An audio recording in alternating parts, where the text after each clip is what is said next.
जब तक क्लियर ना हो जाए तब तक तस्वीर साफ कह पाना बहुत जल्दबाजी होगा। इसलिए अभी कुछ ऐसा नहीं कहा जा सकता। लेकिन जिस तरीके से समाजवादी पार्टी ने पिछले कई राउंड से लगातार बढ़त बना रखी है, 9,500 का जो अंतर है वो कम नहीं होता, लेकिन यह अंतर और बढ़ता जाता है, यही अंतर कम हो जाएगा, ये धीरे धीरे तस्वीर साफ होना शुरू हो जाएगी। लेकिन देखिए, देखने वाली बात बेहद दिलचस्प होगी। अगर यहाँ पर समाजवादी पार्टी चुनाव जीतती है तो वो बात सही होगी कि ये रामपुर है वो आजम खां का गढ़ है, और आजम खां जैसे चाहते हैं वैसे यहाँ की सियासी हवा को अपने पक्ष में बदल देते हैं।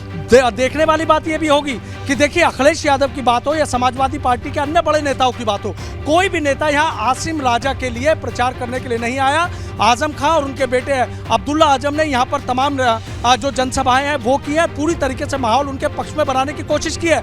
यदि इससे उलट बीजेपी की बात कर लें तो मुख्यमंत्री योगी आदित्यनाथ यहाँ पहुंचे, डिप्टी सीएम केशव प्रसाद यहाँ पर पहुंचे, सुरेश खन्ना कैबिनेट मंत्री की बात हो या तमाम और मंत्री संदीप सिंह की बात हो या क्षेत्रीय अध्यक्ष मोहित बेनीवाल की बात हो, जसवंत सिंह सैनी की बात हो, कपिल देव अग्रवाल की बात हो, तमाम मंत्री, तमाम विधायक, तमाम संतरी यहाँ पर डेरा डाले हुए थे। अब ऐसे में यदि बीजेपी चुनाव जीत जाती है तो फिर यही होगा कि बीजेपी अब तक 3 बार यहाँ पर चुनाव जीती थी और चौथी बार उसका फूल खिलाने का जो मकसद था वो यहाँ पर पूरा हो गया। और 2024 का जिस तरीके से बीजेपी इसको लिटमस टेस्ट मानकर चल रही है, तो बीजेपी नए सिरे से और तैयारी करेगी कि अगर जीत का अंतर कहीं कम रह जाता है तो उसको कैसे बढ़ाया जाए। अब देखना यही होगा कि साइकिल यहाँ पर चुनाव जीतती है या बीजेपी यहाँ पर चुनाव जीतती है। दोनों में से जो भी चुनाव जीतेगा, सीधा मुकाबला यहाँ पर चाहे बीजेपी का हो किसी का हो, प्रत्याशी आमने सामने जरूर है, लेकिन सीधा मुकाबला आजम खां से है। चूंकि आजम खां के कहने पर यहाँ आसिम राजा को टिकट दिया गया।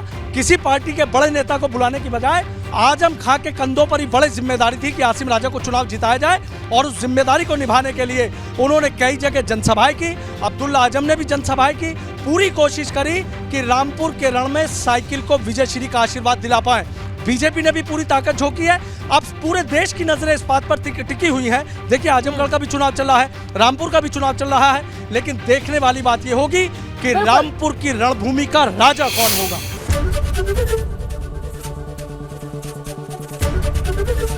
एबीपी गंगा, खबर आपकी, जुबान आपकी।